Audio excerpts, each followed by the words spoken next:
आज हम लोग देखने वाले हैं 68वीं बीपीएससी के लिए द प्लेटफॉर्म पब्लिकेशन का सेट नंबर 4। तो इससे पहले अगर सेट नंबर 1 से लेकर आपने 3 तक नहीं देखा है दोस्तों, तो डिस्क्रिप्शन बॉक्स में प्लेलिस्ट बनाकर लिंक दे दिया गया है, एक बार जरूर देख लें। आंसर देने का प्रयास कीजिएगा, फुल डिस्कशन यहाँ पर आपका होने वाला है। पहला प्रश्न की बात करें, मानव शरीर में पाई जाने वाली सबसे छोटी कोशिका कौन सी होती है? तो मानव शरीर में पाई जाने वाली सबसे छोटी कोशिका जो होती है वह सेरिबेलम की ग्रेन्यूल सेल होती है। सेरिबेलम के ग्रेन्यूल सेल होती है। बात करें दोस्तों, यह 4 माइक्रोमीटर से 4.5 माइक्रोमीटर लंबा होता है। आयतन के आधार पर मनुष्य के शरीर की सबसे छोटी कोशिका शुक्राणु है।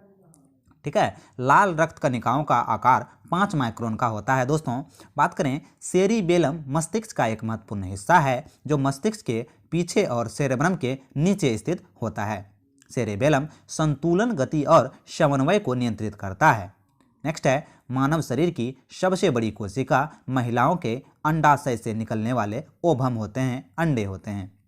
तंत्रिका तंत्र की कुछ तंत्रिकाएं जैसे न्यूरॉन शरीर की सबसे लंबी कोशिका है। कोशिका शरीर की संरचनात्मक एवं क्रियात्मक इकाई होती है। सर्वप्रथम रॉबर्ट हुक ने कोशिका का पता लगाया था जो एक मृत कोशिका था। 1674 ईस्वी में ल्यूवेनहॉक ने सर्वप्रथम जीवित कोशिका का पता लगाया था। जीव जगत में सबसे छोटी कोशिका माइकोप्लाज्मा गैलीसेप्टिकमा है, जबकि जीव जगत की सबसे बड़ी कोशिका शुतुरमुर्ग के अंडे की कोशिका है। मानव शरीर में डायरेक्ट बात करें तो सबसे छोटी कोशिका क्या होती है? तो अंडाणु होती है। वहीं मानव शरीर में सबसे बड़ी कोशिका क्या होती है? तो महिलाओं के अंडाशय से निकलने वाले ओवम होती है। ठीक है, चलते हैं नेक्स्ट दूसरे प्रश्न की बात करें। फुल डिस्कशन यहाँ पर होने वाला है दोस्तों। दूसरा नंबर जो प्रश्न है, भारत में वन क्षेत्र की स्थिति रिपोर्ट 2019 के संबंध में निम्न कथनों पर विचार करना है। तो दूसरा में दोस्तों देख सकते हैं हमको विचार करना है, तो कौन सा कथन इसमें सही है ये प्रश्न बताना है। हाल ही में पर्यावरण मंत्री प्रकाश जावड़ेकर ने वन सर्वेक्षण की 16वीं रिपोर्ट जारी की, जिसके अनुसार देश के हरित क्षेत्र में 5188 वर्ग किलोमीटर की बढ़ोतरी हुई है, जो कि बिल्कुल सही है। दूसरा है, यह रिपोर्ट पेश करते हुए प्रकाश जावड़ेकर ने बताया कि देश में वन क्षेत्र 7,12,249 वर्ग किलोमीटर में हो गया है। दोनों का दोनों कथन यहाँ पर सही है दोस्तों, पहला और दूसरा कथन सही है, तो इसीलिए ऑप्शन नंबर जो है सी यहाँ पर राइट आंसर होगा। ठीक है, नेक्स्ट चलते हैं अगले प्रश्न की बात करें। तीसरा नंबर प्रश्न है, आरबीआई ने किस नाम से एक मोबाइल ऐप जारी किया है जिसकी मदद से दृष्टिबाधित लोग भी करेंसी नोट का मूल्य जान सकेंगे? तो ये कौन सा ऐप लॉन्च किया है? तो ये मनी ऐप लॉन्च किया है। कौन सा ऐप? Money app. ठीक है, चलते हैं दोस्तों इसके बारे में कुछ देख लेते हैं कि मनी ऐप जो है आरबीआई द्वारा लॉन्च किया गया है, जिसकी मदद से दृष्टिबाधित लोग भी करेंसी नोट का मूल्य जान सकेंगे। अन्य जो महत्वपूर्ण ऐप है दोस्तों, जैसे पीएम स्वनिधि ऐप केंद्रीय आवास एवं शहरी मंत्रालय द्वारा लॉन्च किया गया है। जैसे शिक्षावाणी ऐप सीबीएसई द्वारा लॉन्च किया गया है। संतुष्ट पोर्टल जो है ये केंद्र श्रम मंत्रालय द्वारा लॉन्च किया गया है। वहीं बात करें कर्तव्य पोर्टल, तो कर्तव्य पोर्टल शिक्षा मंत्रालय द्वारा लॉन्च किया गया है। दीक्षा पोर्टल की बात करें तो शिक्षा मंत्रालय द्वारा लॉन्च किया गया है। वहीं सागर वाणी जो पोर्टल है ये केंद्र विज्ञान एवं प्रौद्योगिकी मंत्रालय द्वारा लॉन्च किया गया है। सचेत जो मोबाइल ऐप है दोस्तों ये आरबीआई द्वारा लॉन्च किया गया है। वहीं ऊर्जा मित्र की बात करें, ऊर्जा मित्र मोबाइल ऐप बिजली विभाग द्वारा लॉन्च किया गया है। चलते हैं चौथे नंबर प्रश्न की बात करें। नागरिकता संशोधन अधिनियम के खिलाफ प्रस्ताव पारित करने वाला देश का पहला राज्य कौन सा है दोस्तों? तो देश का जो पहला राज्य है वह केरल राज्य है। कौन सा राज्य? केरल राज्य। नागरिक संशोधन अधिनियम के खिलाफ प्रस्ताव पारित करने वाला देश का पहला राज्य केरल बना है। नागरिकता संशोधन अधिनियम 2019 के द्वारा नागरिकता अधिनियम 1955 में संशोधन किया गया है। विधेयक में किए गए संशोधन के अनुसार 31 दिसंबर 2014 को या उससे पहले अफगानिस्तान, बांग्लादेश, पाकिस्तान से भारत आए हिंदुओं, सिखों, बौद्धों और जैनियों और पारसियों एवं ईसाइयों को अवैध प्रवासी नहीं माना जाएगा। ठीक है, नेक्स्ट चलते हैं दोस्तों इसके बारे में। और जो है लोकसभा में इस अधिनियम को 10 दिसंबर 2019 को पारित किया गया था। नागरिकता संशोधन अधिनियम 2010 को राष्ट्रपति की मंजूरी 12 दिसंबर 2019 को मिल गई थी। चलते हैं 5वें नंबर प्रश्न की बात करते हैं। इत्सिंग के अनुसार श्री गुप्त ने किस स्थान पर चीनी बौद्ध यात्रियों के लिए एक मंदिर का निर्माण करवाया था? तो ये कहाँ करवाया था दोस्तों? तो ये मृग शिखर वन में करवाया था, मृगशिख वन में करवाया था एक मंदिर का निर्माण। इसके डिफिनेशन के बारे में जानें। इत्सिंग के अनुसार श्री गुप्त ने मृगशिख वन नामक स्थान पर चीनी बौद्ध तीर्थयात्रियों के लिए एक मंदिर का निर्माण करवाया था। इत्सिंग एक चीनी यात्री एक बौद्ध भिक्षु था जो नालंदा विश्वविद्यालय में 10 वर्षों तक रहा था। यह चीनी यात्री 675 ईस्वी में सुमत्रा होकर समुद्र के मार्ग से भारत आया था। लुम्बिनी भगवान बुद्ध का जन्मस्थली है। यह नेपाल में है दोस्तों। नेपाल के कपिलावस्तु के पास लुम्बिनी है। बुद्ध का जन्म यानी कि महात्मा बुद्ध का जन्म 563 ईस्वी पूर्व में हुआ था लुम्बिनी में। बात करें दोस्तों नेक्स्ट 6 नंबर प्रश्न को देखते हैं। निम्नलिखित में से कौन सा एक रेडियो एक्टिव है? रेडियो एक्टिव तत्व इनमें से कौन सा है, ये प्रश्न पूछा जा रहा है दोस्तों। तो प्रस्तुत प्रश्न में दिए गए विकल्पों में से एक से अधिक जो है रेडियो एक्टिव तत्व है। ठीक है, एक से अधिक, ऑप्शन नंबर ई यहाँ पर राइट आंसर हो जाएगा। बात करें दोस्तों एस्टोटाइन की, तो एस्टोटाइन जो है ये इसकी परमाणु संख्या 85 है। फ्रांसिसियम की जो परमाणु संख्या है 87 है। इप्ट्रिटियम की परमाणु संख्या 1s3 है जो कि रेडियो सक्रिय तत्व है। हाइड्रोजन के 3 समस्थानिक होते हैं, पेट्रियम, ड्यूटेरियम और ट्रिटियम। इसके जो तीसरे समस्थानिक होते हैं ट्रिटियम दोस्तों, यह रेडियो सक्रिय तत्व है। बात करें जर्कोनियम की, तो जर्कोनियम जो है दोस्तों एक धातु है जो आवर्त सारणी के चतुर्थ अतिवर्ती समूह का तत्व है। चलते हैं नेक्स्ट क्वेश्चन की बात कर लेते हैं। 7वां नंबर प्रश्न में देखते हैं निम्नलिखित में कौन सा जोड़ा सही नहीं है? तो कौन सा जोड़ा यहाँ पर सही नहीं है ये प्रश्न देखा जा रहा है। तो इसका राइट आंसर होगा दोस्तों प्रस्तुत प्रश्न में कनाडा सवाना जोड़ा सही नहीं है। तो कनाडा सवाना जो जोड़ा है दोस्तों यह सही नहीं है। जबकि ऑस्ट्रेलिया में डाउन्सलैंड घास का मैदान है, अर्जेंटीना में पंपास घास का मैदान है, उत्तरी अमेरिका में प्रेरीज घास का मैदान है। ठीक है, और बात करें कनाडा की, तो ये जो सवाना घास का जो मैदान है दोस्तों, ये सवाना कहाँ का है? तो अफ्रीका का है। सवाना कहाँ का है? अफ्रीका का है।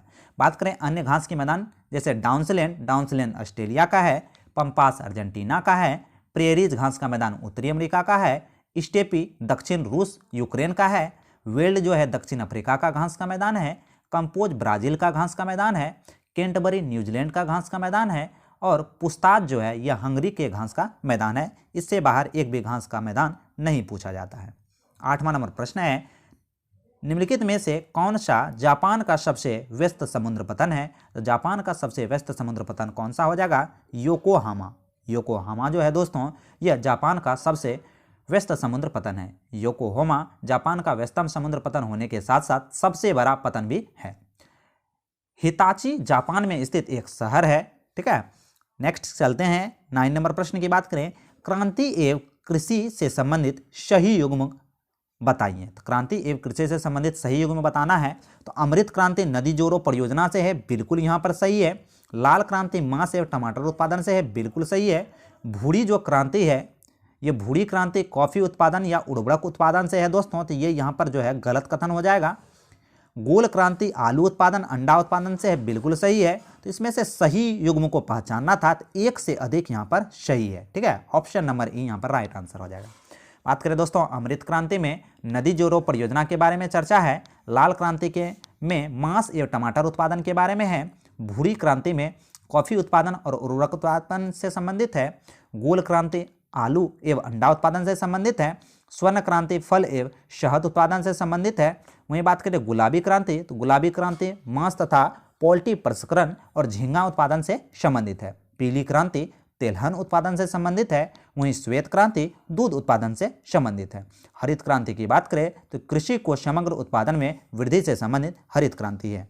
हरित क्रांति के जनक कौन है दोस्तों? तो नॉर्मन बोरलॉग विश्व स्तर पर, वहीं भारत के स्तर पर डॉक्टर हरिगिवन खुराना।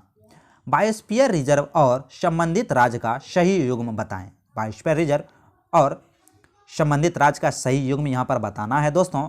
तो सबसे पहले देखते हैं डिब्रू साहिबकोबा जो है ये असम में है, बिल्कुल सही है। कच्छ कारण गुजरात में है, बिल्कुल सही है। मानस असम में है, बिल्कुल सही है। हीरा और पन्ना जो है दोस्तों ये पन्ना मध्य प्रदेश में है। पन्ना कहाँ है? मध्य प्रदेश में। यही यहाँ पर गलत कथन है। यहाँ पर पूछा जा रहा है कि सही युग्म को पहचान करें, उपयुक्त में से एक से अधिक यहाँ पर सही कथन है। डिब्रू साहिबकोबा असम का बायोस्फीयर है। मानस असम का बायोस्फीयर है। कच्छ कारण गुजरात का बायोस्फीयर है। नंदा देवी उत्तराखंड का बायोस्फीयर है। पन्ना मध्य प्रदेश का बायोस्फीयर है। शिमलीपाल जो उड़ीसा का बायोस्फीयर है। उसके बाद सुंदरवन की बात करें तो सुंदरवन पश्चिम बंगाल का बायोस्फीयर है। नेक्स्ट चलते हैं 11वें नंबर प्रश्न की बात करें। वीडियो पसंद आए तो एक लाइक जरूर कीजिएगा और अपने दोस्तों के बीच शेयर जरूर कीजिएगा। चैनल पर नए होंगे तो मास्टर जिनको को सब्सक्राइब भी कर लीजिएगा। इस क्लास का PDF पाने के लिए टेलीग्राम चैनल को ज्वाइन कर लीजिएगा दोस्तों, डिस्क्रिप्शन बॉक्स में लिंक दे दिया गया है। किस चार्टर के द्वारा भारत में ईसाई मिशनरियों को औपचारिक रूप से धर्म प्रचार की अनुमति मिल गई थी? तो ये किस चार्टर के द्वारा हुआ था दोस्तों?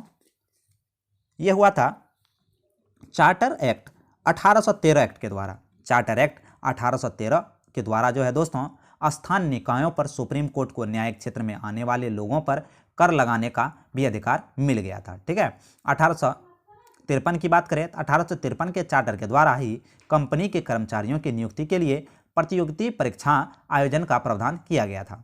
1833 के बारे में बात करें तो 1833 के चार्टर के द्वारा बंगाल के गवर्नर को भारत का गवर्नर जनरल बना दिया गया। इस तरह भारत का पहला governor general Lord William Bentinck बना। चलते हैं 12वें नंबर प्रश्न की बात कर लेते हैं। केल्विन पैमाने पर एक पिंड का ताप x के पाया जाता है। जब यह फ़ारेनहाइट पर मापा जाता है तो x डिग्री फ़ारेनहाइट पाया जाता है, तब x का मान क्या होगा दोस्तों? तब जो x का मान होगा यह 574.25 डिग्री फ़ारेनहाइट होगा। 13वां नंबर प्रश्न की बात करें दोस्तों, किस देश में सर्वाधिक अम्लीय वर्षा होती है? तो किस देश में सर्वाधिक अम्लीय वर्षा होती है? तो नॉर्वे में जो है दोस्तों सर्वाधिक अम्लीय वर्षा होती है। वायुमंडल में उपस्थित सल्फर डाइऑक्साइड SO2 एवं नाइट्रोजन ऑक्साइड NO2 वायुमंडल में मौजूद जल H2O यानी कि जल से प्रतिक्रिया कर H2OSO4 यानी कि हाइड्रोजन सल्फाइड और HNO3 अम्लों का निर्माण करता है, जिसके कारण बारिश का जल अम्लीय होकर नीचे गिरता है। यह अम्लीय वर्षा कहलाती है। नेक्स्ट चलते हैं दोस्तों 14 नंबर प्रश्न। हाल ही में जनवरी 2020 के दौरान कोलकाता पोर्ट ट्रस्ट का नाम बदलकर क्या कर दिया गया है? तो कोलकाता पोर्ट ट्रस्ट का नाम बदलकर श्यामा प्रसाद मुखर्जी पोर्ट ट्रस्ट कर दिया गया है। 15 नंबर प्रश्न की बात करें, सही उत्तर का चयन करना है। यहाँ पर सही उत्तर का चयन करना है दोस्तों, कूट दे दिया गया है, तो देख लेते हैं कौन सा उत्तर सही है। मक्के में सफ़ेद कली का रोग मैग्नीशियम की कमी से होता है, जो बिल्कुल गलत है दोस्तों। मक्के में सफ़ेद कली का रोग जिंक की कमी से होता है, तो पहला नंबर ऑप्शन गलत है।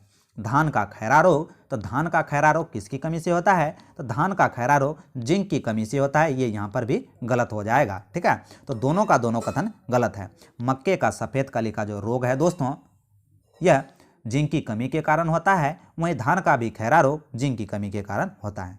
नेक्स्ट चलते हैं 16वां नंबर प्रश्न की बात करें। 1998 ईस्वी में शुरू की गई कल्प योजना का संबंध निम्न में से किससे है? तो कल्प योजना का जो संबंध है दोस्तों यह प्राथमिक शिक्षा से है। ऑप्शन नंबर ए राइट आंसर हो जाएगा।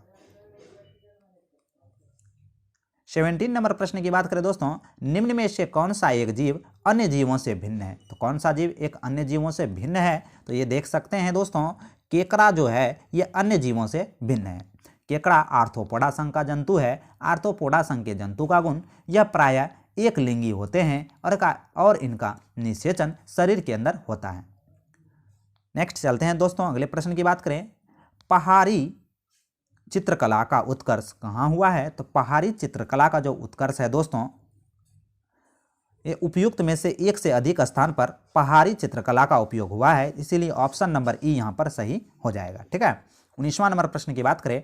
सार्वजनिक क्षेत्र में विनिवेश को क्या कहा जाता है? तो सार्वजनिक क्षेत्र में विनिवेश को निजीकरण कहा जाता है। ऑप्शन नंबर ए राइट आंसर हो जाएगा। 20वां नंबर प्रश्न की बात करें दोस्तों, जनगणना 2011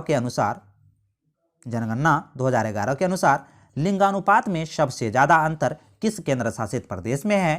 तो इसका राइट आंसर हो जाएगा दमन और दीव में। दमन और दीव का लिंगानुपात 618/1000 पुरुष है। वहीं लक्षद्वीप का लिंगानुपात 946/1000 पुरुष है। दिल्ली का लिंगानुपात की बात करें 868/1000 पुरुष है। वहीं दादर और नागर हवेली का लिंगानुपात की बात करें तो 774/1000 पुरुष है। लिंगानुपात का अभिप्राय प्रति 1000 पुरुष पर महिलाओं की संख्या है। बात करें दोस्तों 2011 की जनगणना के अनुसार भारत का लिंगानुपात 943/1000 पुरुष है, यानी कि 1000 पुरुषों पर 943 महिलाएं, जबकि 2001 में यह जो था लिंगानुपात 933/1000 था। केरल का लिंगानुपात सबसे अधिक है दोस्तों 1084/1000 पुरुष। केरल का लिंगानुपात 1084 यानी कि 1084/1000 पुरुष है, जबकि दमन और दीव का लिंगानुपात सबसे कम है अर्थात 618/1000 पुरुष है। बिहार का लिंगानुपात 918/1000 पुरुष है दोस्तों, ये भी हमें याद रखना है। 21 नंबर प्रश्न है, ग्रेट किनाबालू पर्वत शहर किस शहर में स्थित है, ये प्रश्न पूछा जा रहा है। इसका राइट आंसर हो जाएगा मलेशिया में स्थित है ग्रेट किनाबालू पर्वत शिखर। नेक्स्ट चलते हैं 22 नंबर प्रश्न की बात करते हैं दोस्तों। हाल ही में वैज्ञानिकों ने ऑस्ट्रेलिया के मच्छरों में पाए गए नए वायरस का नाम क्या रखा गया है? तो नए वायरस का नाम क्या रखा गया है दोस्तों? तो यह यादा वायरस नाम रखा गया है। यादा वायरस हाल ही में वैज्ञानिकों ने ऑस्ट्रेलिया में मच्छरों में पाए गए नए वायरस का नाम रखा है। नेक्स्ट चलते हैं 23 नंबर प्रश्न की बात करते हैं। शिखर एवं अवस्थित का गलत युग्म को पहचानना है। ठीक है, एक तरफ शिखर है, एक तरफ इसकी अवस्थिति है। तो सबसे पहले देखते हैं माउंट हैरियट कहाँ है दोस्तों? तो माउंट हैरियट दक्षिणी अंडमान में है। ठीक है, माउंट हैरियट कहाँ है? तो माउंट हैरियट दक्षिणी अंडमान में है, जो कि बिल्कुल सही है दोस्तों। माउंट हैरियट दक्षिणी अंडमान में है। दूसरा है माउंट थुलियर कहाँ है? तो माउंट जो थुलियर है दोस्तों, ये माउंट थुलियर ग्रेट निकोबार में है, जो कि बिल्कुल सही है। माउंट कायाबो कहाँ है? तो माउंट कायाबो कहाँ है दोस्तों? तो माउंट कायाबो के बारे में ये यहाँ पर गलत कथन हो जाएगा। वहीं सेंडल पिक उत्तरी अंडमान में है। सेंडल पिक कहाँ है? तो सेंडल पिक उत्तरी अंडमान में है। तो यहाँ पर गलत कथन को पहचानना है, तो ऑप्शन नंबर सी यहाँ पर गलत कथन हो जाएगा। 24 नंबर प्रश्न है, इल्मे इलाही मोहम्मद नामक रहस्यवादी सिद्धांत का प्रतिपादन किस सूफी संत ने किया था? तो ये सूफी संत का नाम ख्वाजा मीर दर्द था। ख्वाजा मीर दर्द इल्मे इलाही मोहम्मदी नामक रहस्यमयी सिद्धांत का प्रतिपादन किए थे। ख्वाजा मीर दर्द नक्शबादी सिलसिले के सूफी संत थे। बात करें दोस्तों, वे दिल्ली पर नादिर शाह और अहमद शाह अब्दाली के आक्रमण के प्रत्यदर्शी भी थे। इल्म उल किताब उनकी प्रसिद्ध रचना है। ठीक है, इनका जन्म बिहार के मनेर में हुआ था। ठीक है, नेक्स्ट चलते हैं अगले प्रश्न की बात करें। सिक्यांग के तारिम बेसिन में प्रारंभिक बसंत ऋतु में तीव्र उष्मा धाराएं अनुभव की जाती है, जिनसे असुविधा होती है। इस पवन को लोक प्रचलित नाम क्या है? इस पवन का जो लोक प्रचलित नाम है दोस्तों, इसे कहते हैं काराबुरान पवन। काराबुरान पवन। नेक्स्ट है 26 नंबर प्रश्न की बात करें। एशियन ड्रामा नामक पुस्तक के लेखक कौन है? तो एशियन ड्रामा नामक पुस्तक के लेखक गुरनान मेंडल हैं। ठीक है, एशियन ड्रामा नामक पुस्तक के लेखक गुरनान मेंडल हैं। 27 नंबर प्रश्न है, किस अधिनियम के द्वारा कोर्ट ऑफ डायरेक्टर और बोर्ड ऑफ कंट्रोलर को पद समाप्त कर दिया गया दोस्तों? तो किस अधिनियम के द्वारा ये किया गया? ये जो है 1858 के भारत शासन अधिनियम द्वारा किया गया है। इनमें से इसका जो है कोई ऑप्शन नहीं है, तो ऑप्शन नंबर ए यहाँ पर राइट आंसर हो जाएगा। 1858 के भारत शासन अधिनियम के द्वारा कोर्ट ऑफ डायरेक्टर या बोर्ड ऑफ कंट्रोलर का पद समाप्त कर दिया गया। 1858 के अधिनियम के द्वारा ही भारत में कंपनी का शासन समाप्त कर भारत में ब्रिटिश क्राउन का प्रथम शासन स्टार्ट हो गया। 1858 अधिनियम के तहत ही ब्रिटेन में भारत सचिव की नियुक्ति किया गया। भारतीय परिषद अधिनियम 1861 के तहत वायसराय को अध्यादेश जारी करने का अधिकार दे दिया गया। 1909 के भारत परिषद अधिनियम के द्वारा मुसलमानों के लिए पृथक निर्वाचन मंडल की व्यवस्था की गई। वहीं 1919 के भारतीय परिषद अधिनियम के द्वारा पृथक निर्वाचन मंडल की पद्धति का प्रावधान सिख, ईसाई आदि के लिए भी कर दिया गया। नेक्स्ट चलते हैं 28 नंबर प्रश्न की बात करते हैं। निम्न में से कौन सा अधिनियम श्वेत पत्र का आधारित था? श्वेत पत्र से आधारित अधिनियम कौन सा था दोस्तों? तो ऑप्शन नंबर ए राइट आंसर हो जाएगा, भारत सरकार अधिनियम। भारत सरकार अधिनियम श्वेत पत्र पर आधारित अधिनियम था। बात करें दोस्तों, भारत सरकार एक्ट 1935 भारत में ब्रिटिश सरकार द्वारा प्रशासनिक सुधार के लिए अंतिम और सबसे महत्वपूर्ण एक्ट था। अगस्त 1935 को भारत शासन एक्ट पारित हुआ था। साइमन कमीशन और बल्टर आयोग की सिफारिश पर 3 गोलमेज सम्मेलन 1930, 1931, 1932 में आयोजित किया गया। तीनों गोलमेज सम्मेलन पर 1933 में श्वेत पत्र जारी किया गया था। ठीक है, भारत शासन एक्ट 1935 के अंतर्गत राज्यों में द्वैध शासन समाप्त कर दिया गया था। इस एक्ट के द्वारा केंद्र में द्वैध शासन लागू कर दिया गया। 1935 के शासन एक्ट को पूर्ण रूप से 1937 में लागू कर दिया गया था। ठीक है, नेक्स्ट चलते हैं 29 नंबर प्रश्न। राज्य के महाधिवक्ता के संबंध में निम्न कथनों पर विचार करना है। तो कौन सा कथन यहाँ पर सही है, ये प्रश्न पूछा जा रहा है। तो देख सकते हैं दोस्तों, भारतीय संविधान में प्रत्येक राज्य में एक महाधिवक्ता का प्रावधान किया गया है, जो कि बिल्कुल सही है। राज्यपाल उच्च न्यायालय के न्यायाधीश नियुक्त होने की योग्यता रखने वाले किसी भी व्यक्ति को राज्य का महाधिवक्ता नियुक्त कर सकते हैं, जो कि राज्यपाल के पश्चात पद धारण करता है। यहाँ भी ऑप्शन नंबर बी भी सही है, तो इसका option number C right answer हो जाएगा दोस्तों। 1 और 2 दोनों कथन सही हैं। 30वां नंबर प्रश्न की बात करें। 30वां नंबर प्रश्न है, अकबर ने शीरी कलम की उपाधि किसको दी थी? तो अकबर ने शीरी कलम की उपाधि अब्दुल समद को दी थी। अकबर ने शीरी कलम की उपाधि अब्दुल समद को दी थी। अब्दुल समद फारस का एक प्रसिद्ध चित्रकार था, जिन्हें अकबर ने दिल्ली के टकसाल का प्रमुख बनाया था। 31वां नंबर प्रश्न है, हाल ही में किस राज्य सरकार ने एक वर्चुअल पुलिस स्टेशन की शुरुआत की है? तो वर्चुअल पुलिस स्टेशन की शुरुआत ओडिशा सरकार ने की है। नेक्स्ट है, विश्व वेलेंटाइन दिवस विश्व वेटलैंड दिवस 2020 के संबंध में निम्न कथनों पर विचार करना है। ठीक है, तो देख सकते हैं दोस्तों, प्रत्येक वर्ष वैश्विक स्तर पर 5 फरवरी को विश्व वेटलैंड दिवस मनाया जाता है। बिल्कुल गलत दोस्तों, विश्व वेटलैंड दिवस 2 फरवरी को विश्व भर में मनाया जाता है, जो कि आर्द्रभूमि भी दिवस कहलाता है।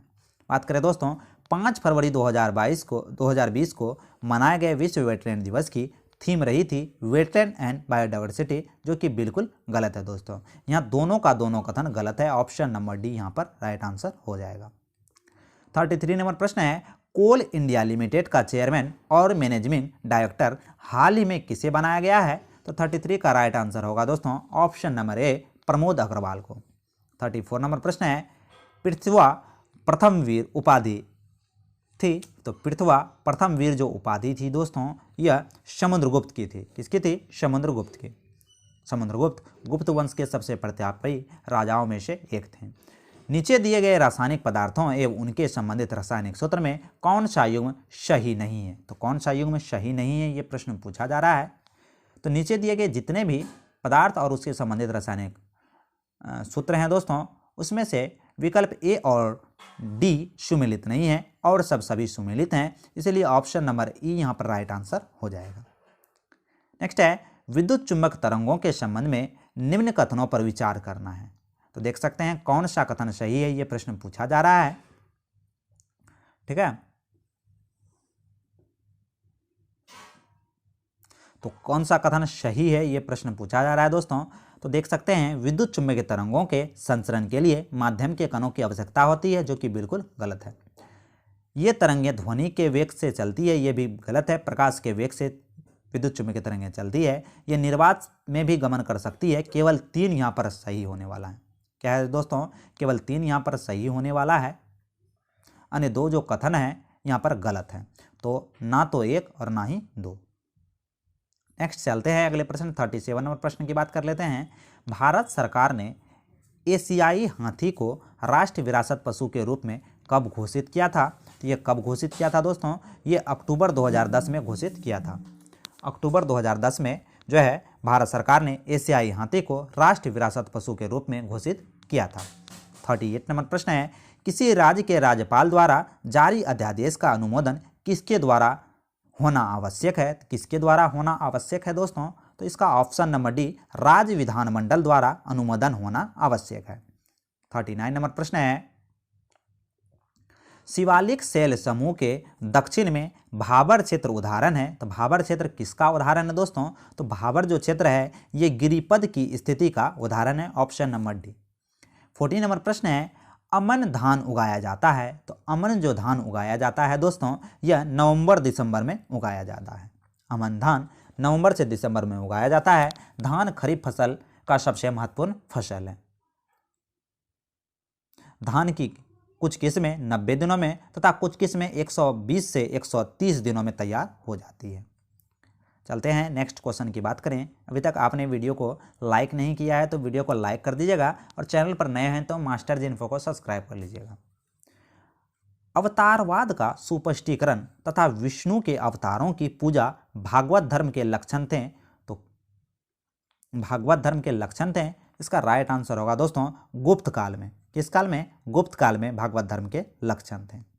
42 नंबर प्रश्न है, निम्नलिखित में से कौन सा हड़प्पा स्थल हिंदू कुश के उत्तर में स्थित है? तो हिंदू कुश के उत्तर में स्थित हड़प्पा स्थल सेतुरगाई है। कौन है दोस्तों? सेतुरगाई। सेतुरगाई नामक हड़प्पा स्थल हिंदू कुश के उत्तर में स्थित है। सेतुरगाई अफगानिस्तान में स्थित है, जहां से नहरों का प्रमाण मिले हैं। हड़प्पा पंजाब पाकिस्तान में है, जबकि मोहनजोदड़ो सिंध पाकिस्तान में है। सुतकोटदा की बात करें तो सुतकंडाडोर बलूचिस्तान पाकिस्तान में है। चुनहुदरो की बात करें तो चुनहुदरो सिंध पाकिस्तान में है। कालीबंगन राजस्थान में है। कोट दीजी सिंध पाकिस्तान में है। रंगपुर गुजरात भारत में है। रोपर पंजाब भारत में है। आलमगीरपुर मेरठ उत्तर प्रदेश में है। तो ये सभी जो है दोस्तों सिंधु सभ्यता के क्षेत्र और वहाँ के स्थान हैं। 43 नंबर प्रश्न की बात करें, मौर्य काल में रज्जुग्राहक राजुक का कार्य क्या था? तो रज्जुग्राहक या राजुक का कार्य भूमि का माप करना था। क्या था दोस्तों? भूमि का माप करना। बात करें दोस्तों अर्थशास्त्र के अनुसार मौर्य काल में दो प्रकार की भूमि की राज्य की स्वामित्व भूमि एवं निजी स्वामित्व भूमि थी। भूमि कर 1/6 भाग लिया जाता था। नेक्स्ट है 44 नंबर प्रश्न, सूची 1 और सूची 2 को मिलाना है। तो एक तरफ सूची में वर्ष दिया गया है और दूसरी तरफ जो है युद्ध दिया गया है। तो देख सकते हैं दोस्तों घरमट का जो युद्ध है, सबसे पहले घरमट का युद्ध देख लेते हैं। तो घरमट का युद्ध अप्रैल 1658 में हुआ था। अप्रैल 1658 में घरमट का युद्ध हुआ था। बात करें शामूगढ़ का युद्ध, शामूगढ़ का युद्ध मई 1658 में हुआ था। शामूगढ़ का युद्ध मई 1658 में हुआ था। बात करें दोस्तों अगला जो है बहादुरगढ़ का युद्ध। तो बहादुरगढ़ का जो युद्ध हुआ था फरवरी 1658 में हुआ था। कब हुआ था? फरवरी 1658 में हुआ था। वहीं देवराय का युद्ध 1659 में हुआ था, मार्च 1659 में। ठीक है, नेक्स्ट चलते हैं, अगले प्रश्न की बात करते हैं। 45 नंबर प्रश्न, 45 में भी मिलान करने वाला प्रश्न है दोस्तों। तो देख सकते हैं श्रीरंगपट्टनम की संधि। तो श्रीरंगपट्टनम की संधि 1792 में हुआ था। 1792 में श्रीरंगपट्टनम की संधि। संगोली की संधि 1816 में। संगोली की संधि 1816 में। बात करें मंगलोर की संधि, तो मंगलोर की संधि 1784 में हुआ था। राजपूत घाट की संधि तो ये 1806 में हुआ था। ऑप्शन नंबर जो है यहाँ पर मिला लीजिएगा। ठीक है, 46 नंबर प्रश्न की बात करें, अनुच्छेद 370 को खत्म होने से पहले उसके क्या क्या मायने थे, ये प्रश्न पूछा जा रहा है, कूट में पूछा जा रहा है। ठीक है, तो इसका आंसर हम लोग देते हैं, अच्छा से इसको पहले पढ़ लेते हैं। अनुच्छेद 370 जब अस्तित्व में था तब जम्मू कश्मीर में आरटीआई और सीएजी जैसे कानून लागू नहीं थे। ठीक है दोस्तों, अनुच्छेद 370 जब अस्तित्व में था तो जम्मू कश्मीर में आरटीआई और सीएजी जैसे कानून लागू नहीं थे। भारत के उच्चतम न्यायालय के आदेश पर जम्मू कश्मीर के अंदर मान्य नहीं होते थे। भारत के उच्चतम न्यायालय के आदेश जम्मू कश्मीर के अंदर मान्य नहीं होते थे। तो यही 370 का जो है अस्तित्व था। ठीक है, तो इसमें से जो है दोस्तों दोनों का दोनों कथन सही है, ऑप्शन नंबर सी। 47 नंबर प्रश्न की बात करें, मार्ले मिल्टो सुधार का अधिक गहरा प्रयोजन था। तो मार्ले मिल्टो सुधार का अधिक गहरा जो प्रयोजन था दोस्तों यह था भारत में एक वर्ग को दूसरे वर्ग के विरुद्ध लड़ाना। मार्ले मिल्टो सुधार 1909 में हुआ था, जिसका जो मुख्य अर्थ था भारत में एक वर्ग को दूसरे वर्ग से लड़ाना। ठीक है, 47 जो है दोस्तों इसमें 1909 में मार्ले मिल्टो सुधार जो हुआ था दोस्तों, इस अधिनियम के द्वारा ही मुसलमानों के लिए पृथक निर्वाचन मंडल की सुविधा दे दी गई थी। उन्हें हिंदुओं से पृथक करने की औपचारिकता स्टार्ट कर दी गई थी। तो यही जो था हिंदू और मुसलमानों में सबसे बड़ा फूट का बीज पड़ गया था। 48 नंबर प्रश्न की बात करें, नूनाटक निम्नलिखित में से किसकी प्रक्रिया द्वारा निर्मित किया जाता है? तो ये किसकी प्रक्रिया द्वारा निर्मित किया जाता है? हिमनदीय प्रक्रिया द्वारा यह निर्मित होता है। 49 नंबर प्रश्न है, प्रताप पत्र नामक समाचार पत्र के संस्थापक कौन थे? तो 49 का राइट आंसर होगा गणेश शंकर विद्यार्थी। गणेश शंकर विद्यार्थी प्रताप पत्र नामक समाचार पत्र के संस्थापक थे। ठीक है। गणेश शंकर विद्यार्थी एक समाज सेवी, स्वतंत्रता सेनानी, कुशल राजनीतिक थे जिनका भारत के स्वतंत्रता संग्राम में महत्वपूर्ण योगदान था। प्रताप पत्र हिंदी का समाचार पत्र था जिसे 1913 में कानपुर से प्रकाशित किया जाता था। हरिश्चंद्र मुखर्जी एक पत्रकार एवं देश प्रेमी थे जिन्होंने नील की खेती करने वाले के लिए आवाज़ उठाई और नील विद्रोह को हिंदू पेट्रियाट का संपादन कर और उसमें अपनी लेखनी द्वारा समर्थन प्रदान किया। मोहम्मद अली जिन्ना की बात करें तो मोहम्मद अली जिन्ना को पाकिस्तान के संस्थापक के रूप में भी माना जाता है। इन्हें कायदे आजम की उपाधि भी दी गई थी। जुगल किशोर की बात करें तो जुगल किशोर ने उदंड मारतंड नामक हिंदी समाचार पत्र स्टार्ट किया था। यह कलकत्ता से निकलने वाला साप्ताहिक पत्र था। नेक्स्ट चलते हैं दोस्तों 50 नंबर प्रश्न की बात करें। निम्नलिखित में से किस ब्रिटिश अफसर ने बंगाल में जमींदारों के लिए स्वामित्व संबंधी अधिकारों का विरोध किया था? तो ऑप्शन नंबर बी हो जाएगा जेम्स ग्रांट द्वारा। नेक्स्ट है 51 नंबर प्रश्न। थियोसॉफिकल सोसाइटी के अंतर्राष्ट्रीय मुख्यालय कहाँ है? थियोसॉफिकल सोसाइटी का अंतर्राष्ट्रीय मुख्यालय ओडीआर में है। कहाँ है दोस्तों? ओडीआर में था। ठीक है। मैडम ब्लाटीवस्की एवं कर्नल अल्कॉट ने 1875 ईस्वी में न्यूयॉर्क में थियोसॉफिकल सोसाइटी की स्थापना की थी। ओडीआर में इसका अंतर्राष्ट्रीय मुख्यालय 1882 में खोला गया था। 52 नंबर प्रश्न है। उपराष्ट्रपति एम वेंकैया नायडू ने ए चाइल्ड ऑफ डेस्टिनी नामक पुस्तक का विमोचन किया था। यह पुस्तक किस व्यक्ति की आत्मकथा थी? यह प्रश्न पूछा जा रहा है दोस्तों। तो यह जो पुस्तक थी यह प्रोफेसर के रामकृष्ण राव की आत्मकथा थी। नेक्स्ट है 53 नंबर प्रश्न है। वर्तमान में उपराष्ट्रपति कौन है दोस्तों? तो आपको कमेंट करके जरूर बताएं कि वर्तमान में उपराष्ट्रपति कौन है और वह इससे पहले कहाँ के राज्यपाल रह चुके थे। 53 नंबर प्रश्न है। किस राज्य सरकार द्वारा CAFL और फिलामेंट बल्ब की बिक्री पर पूरी तरह प्रतिबंध लगाने की घोषणा की गई है? तो यह किसके द्वारा किया गया है दोस्तों? तो यह केरल राज्य द्वारा किया गया है। केरल राज्य द्वारा CFL और फिलामेंट बल्ब की बिक्री पर पूरी तरह से प्रतिबंध लगाने की घोषणा कर दी गई है। नेक्स्ट चलते हैं 54 नंबर प्रश्न की बात करते हैं। विश्व रेडियो दिवस 2020 के बारे में यह प्रश्न है दोस्तों। तो विश्व रेडियो दिवस 2020 में देखते हैं। विश्व रेडियो दिवस के संबंध में दिए गए कथनों में सही कथन जो है यहाँ पर पहचानना है। ठीक है। कौन सा कथन सही है ये प्रश्न पहचानना है। तो प्रत्येक वर्ष 13 फरवरी को विश्व रेडियो दिवस मनाया जाता है। यहाँ 12 फरवरी दिया है जो कि बिल्कुल गलत है। बात करें वर्ष 2020 में मनाए गए विश्व रेडियो दिवस का विषय रेडियो और विविधता था और यहाँ रेडियो और जागरूकता है, ये भी यहाँ गलत है। तो दोनों का दोनों यहाँ पर जो है कथन, कौन सा कथन सही है ये पूछ रहा है, ना तो एक और ना ही दो, ऑप्शन नंबर डी। 55 नंबर प्रश्न है। वह पहला देश कौन सा है जिसने कोवैक्स पहल के तहत मुफ्त में कोविड वैक्सीन प्राप्त किया है? तो 55 का कौन सा राइट आंसर होगा दोस्तों? 55 का राइट आंसर हो जाएगा घाना। घाना पहला देश है जिसने कोवैक्स पहल के तहत कोविड वैक्सीन प्राप्त किया है। 56 नंबर प्रश्न की बात करें। किस राज्य सरकार के पर्यावरण और वन विभाग द्वारा प्यार का पौधा अभियान शुरू किया गया? तो प्यार का पौधा अभियान किसके द्वारा शुरू किया गया है दोस्तों? तो 56 का राइट आंसर होगा बिहार द्वारा प्यार का पौधा अभियान स्टार्ट किया गया है। 57 नंबर प्रश्न की बात करें। कोल विद्रोह के संबंध में निम्नलिखित कथनों को पढ़कर कूट के अनुसार सही उत्तर का चयन करें। तो कोल विद्रोह के बारे में यह प्रश्न है दोस्तों, देख सकते हैं यहाँ पर जो है सही कथन को पहचानना है। ठीक है। तो ऑप्शन नंबर बी यहाँ पर राइट आंसर हो जाएगा, केवल 1 और 3। यह विद्रोह भील विद्रोह के समय हुआ था, बिल्कुल सही है। और इस विद्रोह का जो है कंपनी शासन ने प्रभावी रूप से दबा दिया था, बिल्कुल सही है। 1 और 3 यहाँ पर सही हो जाएगा दोस्तों। ठीक है। नेक्स्ट चलते हैं, अगले प्रश्न की बात करते हैं। 58 नंबर प्रश्न।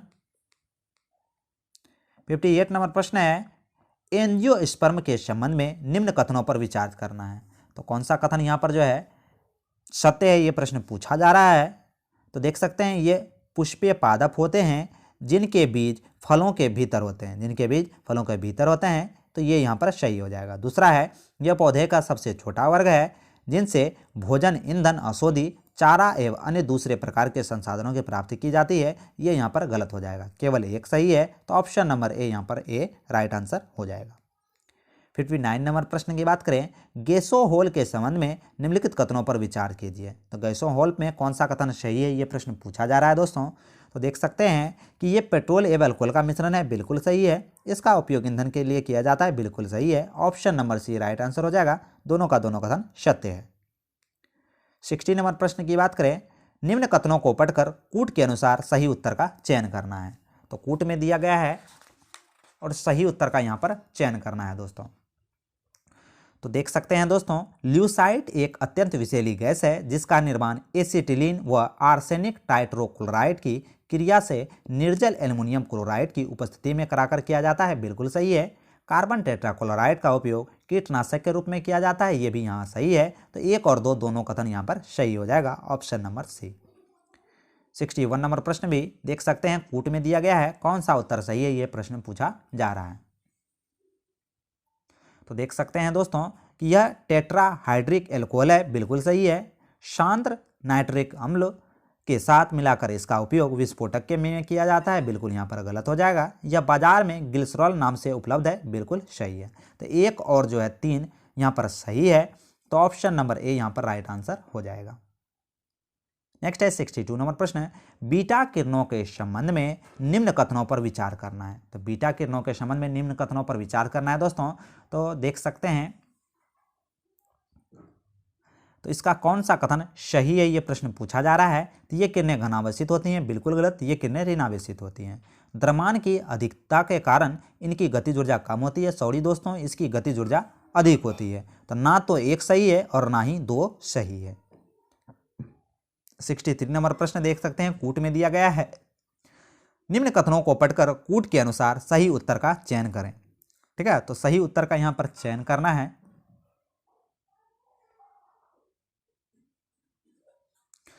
नाभिक विखंडन प्रक्रिया में 2 हल्के परमाणु नाभिक परस्पर संयुक्त होकर एक बड़े परमाणु नाभिक का निर्माण करते हैं, बिल्कुल यहां पर गलत है। दूसरा है, नाभिक के संलयन अभिक्रिया में एक परमाणु नाभिक पर न्यूट्रॉन की बम्बाई कराकर विखंडित क्रिया द्वारा जिसके परिणाम स्वरूप ऊर्जा उत्पन्न होती है, ये भी यहाँ पर गलत है। तो देख सकते हैं दोस्तों, प्रस्तुत प्रश्न में ना तो कथन 1 सही है और ना ही कथन 2 सही है। तो ऑप्शन नंबर डी यहाँ पर राइट आंसर हो जाएगा। 63 नंबर प्रश्न की बात करें, वीडियो पसंद आए तो एक लाइक जरूर कीजिएगा, चैनल पर नए होंगे तो चैनल को सब्सक्राइब कर लीजिएगा। डायबिटीज, एनीमिया आदि से प्रभावित लोगों की उपापचय क्रियाओं का निदान करने में निम्न में से किसका उपयोग किया जाता है। तो किसका उपयोग किया जाएगा दोस्तों, तो ये कोबाल्ट 60 का उपयोग किया जाएगा। आयोडीन 131 की बात करें, इसमें थायराइड ग्रंथि से के कैंसर के उपचार में किया जाता है। सोडियम 24 का बात करें तो व्यक्ति के शरीर में सोडियम के स्तर की जांचने के लिए किया जाता है। कार्बन 14 की बात करें तो जीवाश्मों की आयु का पता लगाने में किया जाता है। कोबाल्ट 60 का प्रयोग कैंसर के उपचार में किया जाता है। 65 नंबर प्रश्न है, राष्ट्रीय जैव विविधता प्राधिकरण के संबंध में निम्नलिखित कथनों को पढ़कर कूट के अनुसार सही उत्तर का चयन करना है। तो सही उत्तर का यहाँ पर चयन करना है दोस्तों। ठीक है, तो कौन सा उत्तर सही है, इसकी स्थापना 2003 में जैव विविधता अधिनियम 2002 के द्वारा किया गया था, बिल्कुल सही है। यह किसी भी जैविक संसाधनों के जैव संरक्षण और जैविक उपयोग का अनुमातियों का विनिमय करता है, बिल्कुल यहाँ पर सही है। तो दोनों का दोनों सही है दोस्तों, ऑप्शन नंबर सी। 66 नंबर प्रश्न, कूट में आंसर देना है दोस्तों, कौन सा उत्तर सही है। ठीक है, अंतर्राष्ट्रीय सौर गठबंधन के बारे में यह प्रश्न है और कौन सा उत्तर सही है, यह प्रश्न पूछा जा रहा है। इस गठबंधन की स्थापना भारत पर ब्रिटेन द्वारा संयुक्त राष्ट्र जलवायु परिवर्तन की बैठक 2015 में की गई थी, बिल्कुल गलत है दोस्तों। सिर्फ यह सही है कि इसकी स्थापना 2015 में की कर दी गई थी। इस गठबंधन का उद्देश्य स्वच्छ और ऊर्जा उत्पादन में तीव्रता लाने के साथ साथ वैश्विक कार्बन उत्सर्जन में कमी करना है। दूसरा यहाँ पर सही है, केवल बी यहाँ पर राइट आंसर हो जाएगा। अंतर्राष्ट्रीय सौर गठबंधन में टोटल 121 सदस्य देश हैं दोस्तों। ठीक है, इसका जो स्टार्टिंग किया गया था भारत और फ्रांस ने मिलकर 30 नवंबर 2015 को पेरिस में किया था। इसका मुख्यालय गुरुग्राम हरियाणा में है, ये भी हमें याद रखना है। 67 नंबर प्रश्न है, पेयमपल्ली पुरास्थल वर्तमान में किस राज्य में संबंधित है दोस्तों। तो ये किस राज्य से संबंधित है, तो ये तमिलनाडु राज्य से संबंधित है। निम्नलिखित में से कौन सा कथन सही नहीं है। 68 में पूछा जा रहा है कौन सा कथन सही नहीं है। उपनिषद में कोई दृष्टांत समाहित नहीं है, यही यहाँ पर सही नहीं है, ऑप्शन नंबर ए।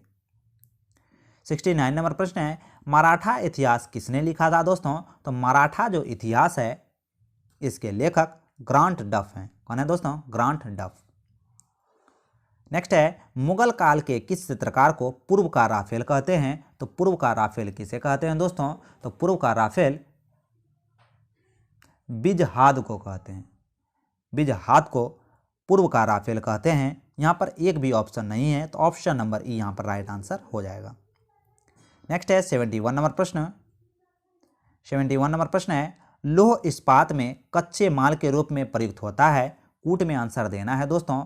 तो कच्चे माल के रूप में लौह अयस्क, कोयला एवं चूना पत्थर का प्रयोग होता है, तो इसीलिए ऑप्शन नंबर ए यहाँ पर राइट आंसर हो जाएगा।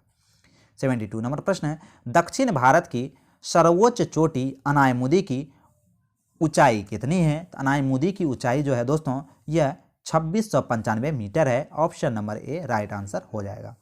चलते हैं 73 नंबर प्रश्न की बात करते हैं। वीडियो पसंद आते एक लाइक जरूर कीजिएगा। चैनल पर नए होंगे तो चैनल को सब्सक्राइब कर लीजिएगा। किशन महाराज का संबंध किस घराने से है? तो किशन महाराज का जो संबंध है दोस्तों यह बनारस के घराने से है। किशन महाराज का संबंध बनारस घराने से है। किशन महाराज प्रसिद्ध तबला वादक थे। नेक्स्ट है, सुपर 301 किससे संबंधित है? तो सुपर जो 301 है यह व्यापार के अवरोध से संबंधित है। व्यापार के अवरोध से संबंधित है। Option number D. World economic outlook report किस संस्था के द्वारा प्रकाशित किया जाता है?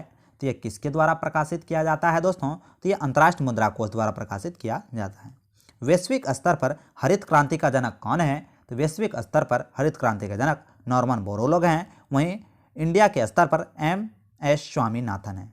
77 नंबर प्रश्न है, मानव विकास रिपोर्ट निम्नलिखित में से किस संस्था द्वारा प्रकाशित किया जाता है? तो मानव विकास रिपोर्ट जो है UNDP द्वारा प्रकाशित किया जाता है। नेक्स्ट है 78 नंबर प्रश्न है, कपाट एक स्वायत्त संस्था है जो निम्नलिखित के अधीन कार्य करती है। तो ये किसके अधीन कार्य करती है दोस्तों? तो यह ग्रामीण विकास मंत्रालय के अधीन कार्य करती है। 79 नंबर प्रश्न है, सूची 1 और सूची 2 को मिलाना है। तो सूची 1 और सूची 2 को मिला लेते हैं। जोनाथन डंकन बनारस का अस्थायी बंदोबस्त से संबंधित है। टॉमस मुनरो की बात करें तो रेतवारी बंदोबस्त से संबंधित है। कार्नवालिस की बात करें तो कार्नवालिस बंगाल के अस्थायी बंदोबस्त से संबंधित है। वहीं हाल्ट मैकेंजी की बात करें तो महलवारी बंदोबस्त से संबंधित है। नेक्स्ट है 80 नंबर प्रश्न, चंद्रशेखर आजाद की मृत्यु के बाद हिंदुस्तान सोशलिस्ट रिपब्लिक आर्मी ने किसे अपना नेता चुना था? किसे अपना नेता चुना था दोस्तों? तो यशपाल को अपना नेता चुना था। चंद्रशेखर आजाद की मृत्यु के बाद हिंदुस्तान सोशलिस्ट रिपब्लिक आर्मी ने यशपाल को अपना नेता चुना था। 81 नंबर प्रश्न है, गांधी जी द्वारा चलाए गए असहयोग आंदोलन में भाग लेने वाले किस स्कूली शिक्षक को मास्टर दा कहा जाता है? तो सूर्य सेन को मास्टर दा की उपाधि दी गई और मास्टर दा इन्हें कहा जाता है। 82 नंबर प्रश्न है, निम्नलिखित में से किसने 31 दिसंबर 1929 को अर्धरात्रि को भारत राष्ट्रीय ध्वज को फहराया था? तो किसने फहराया था दोस्तों? उसका राइट आंसर हो जाएगा जवाहरलाल नेहरू ने फहराया था। नेक्स्ट चलते हैं दोस्तों 83 नंबर प्रश्न की बात करते हैं। वीडियो पसंद आए तो एक लाइक जरूर कीजिएगा। चैनल पर नए हैं तो चैनल को सब्सक्राइब कर लीजिएगा। 1930 ईस्वी के दशक में बिहार में कृषक आंदोलन के नेता कौन थे? तो बिहार में कृषक आंदोलन के नेता स्वामी सहजानंद सरस्वती थे। जैव विविधता जैविक विविधता का संक्षिप्त रूप है। जैविक विविधता शब्द का प्रयोग किसके द्वारा किया गया है? तो यह वाल्टर जी रोजेन द्वारा किया गया है। निम्न में से किस पिरामिड में ऊर्जा का प्रभाव एक दिशा होता है और प्रत्येक पोषण स्तर पर ऊर्जा का कुछ ना कुछ क्षय यानी कि ह्रास होता है, आवश्यक होता है? तो यह किस पिरामिड के बारे में बात कर रहा है दोस्तों? तो यह ऊर्जा का पिरामिड के बारे में बात कर रहा है। पारिस्थितिकी पिरामिड मुख्यतः कितने प्रकार के होते हैं? तो पारिस्थितिकी जो पिरामिड होते हैं दोस्तों ये मुख्यतः 3 प्रकार के होते हैं। एक सांख्य पिरामिड, एक बायोमास पिरामिड, एक ऊर्जा पिरामिड। 87 नंबर प्रश्न की बात करें, विधि आयोग का गठन किसके अंतर्गत किया गया था? तो विधि आयोग का जो गठन है दोस्तों यह 1833 के चार्टर के द्वारा किया गया था। 88 नंबर प्रश्न है, निम्न कथनों पर विचार करना है। ठीक है दोस्तों, तो विचार कर लेते हैं। तो कौन सा कथन सही है ये प्रश्न पूछा जा रहा है। भारतीय संविधान की प्रस्तावना में पद निरपेक्षता शब्द 42वें संवैधानिक संशोधन द्वारा जोड़ा गया, बिल्कुल सही है। पंथ निरपेक्षता का अर्थ राज्य द्वारा सभी धर्मों के प्रति समानता का व्यवहार करना है, ये भी बिल्कुल सही है। तो 1 और 2 दोनों कथन सही है, option number C right answer हो जाएगा। 89 नंबर प्रश्न की बात करें। 89 नंबर प्रश्न है, आपातकालीन अधिकार संविधान के साथ धोखा है, यह किसका कथन है दोस्तों? तो यह जो कथन है यह हृदयनाथ कंजरू का कथन है। किस संवैधानिक संशोधन अधिनियम के द्वारा राष्ट्र अनुसूचित जाति एवं जनजाति आयोग के 2 पृथक भागों में विभाजित किया गया था? तो यह 89वां संवैधानिक संशोधन द्वारा किया गया था। 91 नंबर प्रश्न की बात करें। जम्मू कश्मीर और लद्दाख किस तारीख को भारत के 2 नए केंद्र शासित प्रदेश बने थे दोस्तों? तो यह किस तारीख को बने थे? तो यह 31 अक्टूबर 2019 को जम्मू कश्मीर और लद्दाख 2 केंद्र शासित प्रदेश बने थे। 92 नंबर प्रश्न की बात करें। 65वें फिल्म फेयर अवार्ड 2020 के संबंध में निम्न कथनों पर विचार करना है। निम्न कथनों पर दोस्तों विचार करना है। तो देखना है, इस फिल्म फेयर अवार्ड का आयोजन मेघालय राज्य में किया गया, बिल्कुल गलत है। इसमें सर्वश्रेष्ठ फिल्म का अवार्ड गली बॉय को दिया गया। तो 65वें फिल्म फेयर अवार्ड 2020 के संबंध में केवल दूसरा जो कथन है यहाँ पर सही है। गली बॉय को 65वें फिल्म फेयर अवार्ड 2020 का सर्वश्रेष्ठ फिल्म की संज्ञा दी गई है। तो केवल 2 कथन सही है, option number B right answer हो जाएगा। 93 नंबर प्रश्न की बात करें। जूनियर पुरुष हॉकी विश्व कप 2021 के संबंध में निम्न कथनों पर विचार करना है। तो 93 जो प्रश्न है दोस्तों, इस पर विचार करना है, ठीक है। तो कौन सा कथन यहाँ सही है ये देखना है। जूनियर पुरुष हॉकी विश्व कप 2021 की मेजबानी भारत करेगा, बिल्कुल सही है। जूनियर पुरुष हॉकी विश्व कप 2021 में कुल 16 टीमें भाग लेंगे, ये भी बिल्कुल सही है। ये दोनों आयोजन हो चुका है दोस्तों, ठीक है। तो ऑप्शन नंबर सी यहाँ पर राइट आंसर हो जाएगा। 1 और 2 दोनों सही है। 94 नंबर प्रश्न है, केंद्र सरकार ने institutional for defence studies and analysis को किसका नाम देने का फैसला किया है? तो 94 का जो राइट आंसर होगा दोस्तों, यह Manohar Parrikar institute for defence studies and analysis कर दिया गया है, ऑप्शन नंबर ए। प्रधानमंत्री नरेंद्र मोदी ने 16 फरवरी 2020 को चंदौली में वीडियो कॉन्फ्रेंस के जरिए किस एक्सप्रेस को हरी झंडी दिखाया था? तो किस एक्सप्रेस को हरी झंडी दिखाया था दोस्तों? तो यह महाकाल एक्सप्रेस को हरी झंडी दिखाया था। 96 नंबर प्रश्न है, निम्न में कौन सा रिट व्यक्तिगत स्वतंत्रता का मैग्ना काटा है? तो व्यक्तिगत स्वतंत्रता का मैग्ना काटा बंदी प्रथिक्यकरण है, ऑप्शन नंबर सी। 97 नंबर प्रश्न है, भारत के राष्ट्रपति के विषय में निम्न कथनों पर विचार करना है। 97 में निम्न कथनों पर विचार करना है दोस्तों। तो कौन सा कथन यहाँ पर सही है ये प्रश्न पूछा जा रहा है। राष्ट्रपति संसद का सदस्य निर्वाचित होने के योग्य हो, बिल्कुल सही है। भारत का नागरिक हो, बिल्कुल सही है। 35 वर्ष की आयु पूरा कर चुका हो, बिल्कुल सही है। उपयुक्त में से सभी कथन सत्य हैं। 98 नंबर प्रश्न है, साइमन आयोग की प्रमुख सिफारिश निम्न में से कौन सा है? तो साइमन कमीशन की जो प्रमुख बात है दोस्तों, साइमन आयोग की प्रमुख सिफारिशें उपरोक्त में से एक से अधिक है, ठीक है। एक से यहाँ पर अधिक हो जाएगी, ठीक है। ऑप्शन नंबर ई यहाँ पर राइट आंसर हो जाएगा। 99 नंबर प्रश्न है, प्रधानमंत्री किसान सम्मान निधि योजना के संबंध में निम्न कथनों पर विचार करना है। कौन सा कथन सही है, ठीक है। तो देख सकते हैं दोस्तों, 24 फरवरी 2020 को यह स्टार्ट किया गया, बिल्कुल सही है। प्रधानमंत्री किसान सम्मान निधि योजना भारत की एक पहल है जिसमें 12 करोड़ छोटे सीमांत किसानों को जिनके पास 2 हेक्टेयर से कम भूमि है उन्हें न्यूनतम सहायता के रूप में प्रति वर्ष 100,000 रुपये की मदद मिलेगी। दोनों का दोनों कथन सही है, option number C right answer. 100 number प्रश्न है, निम्नलिखित घटनाओं का सही कालानुक्रम नीचे दिए गए कूटों पर करना है, ठीक है। तो 100वां नंबर प्रश्न को देख लेते हैं। 100वां नंबर जो प्रश्न है इसके सही जो होगा यह कौन सा होगा? 100वां नंबर प्रश्न में सबसे पहले क्या होगा दोस्तों? तो सबसे पहले जालियांवाला बाग हत्याकांड होगा जो कि 13 अप्रैल 1919 को हुआ था। उसके बाद गांधी इरविन समझौता 1931 को, उसके बाद भारत छोड़ो आंदोलन 1942 को, उसके बाद कैबिनेट मिशन 1946 को, ठीक है। तो इस तरह जो हमारा सही आंसर होगा 3142 होगा, ऑप्शन नंबर से। तभी हम लोगों ने BPSC 68वीं के लिए एडिटोरिया पब्लिकेशन का दोस्तों द प्लेटफॉर्म पब्लिकेशन का सेट नंबर 4 देखा। आशा करता हूं कि आज का ये क्लास आपको अच्छा लगा होगा। क्लास अच्छा लगा होगा तो एक लाइक जरूर कीजिएगा। चैनल पर नए होंगे तो चैनल को सब्सक्राइब कर लीजिएगा। मिलते हैं दोस्तों इसी तरह का अगले वीडियो में। जय हिंद, जय भारत।